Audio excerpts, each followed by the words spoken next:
কই? হ্যাঁ, বাটপারটা কই? এই বাটপার মানে আপনি কার কথা বলতেছেন? ও, কার কথা বলেছে আপনি কিছু বুঝতে পারছেন না তাই না? গেটের মধ্যে নকল টাকা দিয়ে ভিতরে ঢুকেছেন, কি ভাবছেন আমরা কিছু বুঝতে পারবো না? এই ধরেন আপনাদের টাকা, আপনাদের কোনো টাকা আমাদের প্রয়োজন নেই। আপনারা এখন বাড়ি থেকে বের হয়ে যান। আপনাদের মতো ফকিনীদের সাথে আমরা আমাদের বোনের বিয়ে দিব না। ফকিনি মানে? দেখুন আপনি কিন্তু আমাদের রীতিমতো গালাগালি করছেন। গালাগালি করবো না তো কি করবো? হ্যাঁ, গেটে ভাড়া দেওয়ার সামর্থ্য নাই, আবার আসছেন বিয়ে করতে। এই যে শুনুন, আমরা কিন্তু দিনমোহরের 10 লক্ষ টাকা নগদ বুঝিয়ে দিয়ে তারপরে মেনে নিয়ে যাব। খালি হাতে তো আমাদের ভাইকে বিয়ে দিতে আসিনি। আমার ভাই যে আপনার বোনকে বিয়ে করবে, এটা তো 7 কপালের ভাগ্য। ওরে বাবা, ফকিনীদের দেখে আবার বড় বড় কথা। আপনাদের সাথে আমার বোনের বিয়ে দিব না। আপনারা এখন এই বাড়ি থেকে বের হয়ে যান। যান। কি হয়েছে রে মা?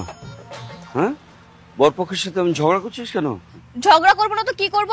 ওরা গেটের মধ্যে নকল টাকা দিয়ে ভিতরে ঢুকেছে। চাচা, ওদের সাথে দীপ্তির বিয়ে দিব না। আপনি ওদেরকে চলে যেতে বলেন। চিচি মা, এসব কি বলছিস? বাবা তোমরা কিছু মনে করো না, ও ছোট মেয়ে তো। ঠিক আছে ঠিক আছে, ভালো করে বুঝিয়ে দিবেন কার সাথে কিভাবে কথা বলতে হয়। চাচা, আপনি এখন ওদেরকে চিনতে পারেননি। দেখবেন দেনমোহরের টাকা দেওয়ার সময় ওরা আপনাদেরকে নকল টাকা হাতে ধরিয়ে দিয়ে বোকা বানিয়ে চলে যাবে। আচ্ছা হয়েছে হয়েছে, তুই চল তো ভেতরে চল। আমি বাবা তোমরা কিছু মনে করো না, আমি চা নাস্তার ব্যবস্থা করছি। চল চা নাস্তা? চাচা, ওদেরকে তো না খেয়ে রাখা উচিত। আরে বাবা হয়েছে, তুই চল তো, চল চল। তোমাদের সাথে তোমাদের বাটপার বন্ধুটাকে একবার পাই। এখন বাবা রে বাবা।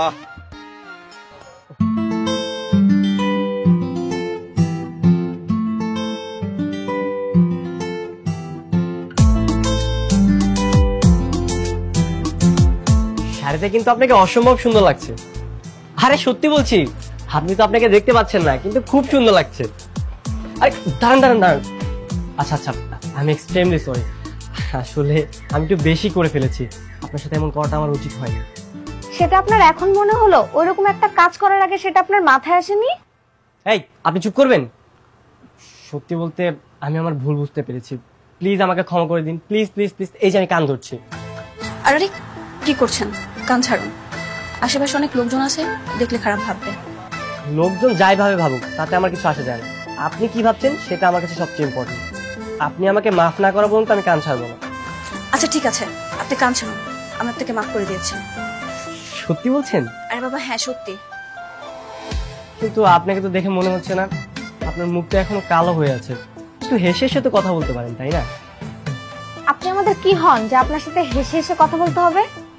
আপাতত তো আপনাদের বেয়াই হই, তবে আপনার বান্ধবী যদি চায় তাহলে আরো বেশি কিছু হতে পারে। সব কত, রাস্তা ছাড়েন তো, এমনিতে অনেক ঝামেলার মধ্যে আছি। ঝামেলা? কি ঝামেলা? আপনি শুনে কি করবেন? আপনি কি সমাধান করতে পারবেন? আরে বেআইনদের জন্য তো জানও করবার, না হয় আমি একটু চেষ্টা করব, সমস্যা কি? লামহার খুবই ইচ্ছে বিয়ের পরও কনের সাথে বরের বাড়িতে যাবে, কিন্তু ওর বাবা আসলে ওকে যেতে দিচ্ছে না। ও আচ্ছা, এই ব্যাপার। কনের সাথে তো কত মানুষই যায়, আর বেআইন যদি না যায় তাহলে তো সবকিছু অপূর্ণ রয়ে যাবে। আঙ্কেলকে একটু বুঝিয়ে বললে আঙ্কেল রাজি হবে। আমরা অনেক বুঝিয়েছি কিন্তু কোনো কাজ হয়নি। আরে কি বলছিস? আরে থাম না, আপনি কি একটু আঙ্কেলকে বোঝাবেন? আমি কি বুঝাবো? হতেও তো পারে আপনি বরের ভাই জেনে আঙ্কেল আর না করবে না। আচ্ছা ঠিক আছে, আমি না হয় একটু চেষ্টা করব। আঙ্কেল কোথায়? ওই যে ওই রুমে আছে। ওই রুমে না? আচ্ছা ঠিক আছে।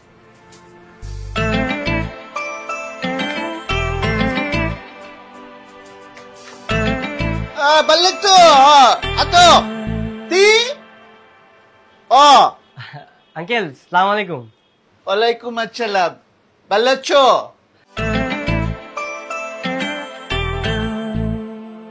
আঙ্কেল আমি বরপক্ষের লোক। বরপক্ষের লোক? তুই Balletto?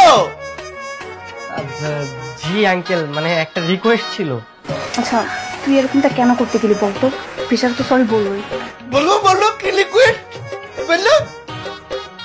সরি বললে কি সব শেষ হয়? দেখ না বেচারার কি অবস্থা হয়। আবার কমতে কাবে তুমি চলো আমার সাথে। চলো। না না আঙ্কেল, খাবার দাবার না, মানে ওই যে আপনার মেয়ে। কেন খাবো দিতে?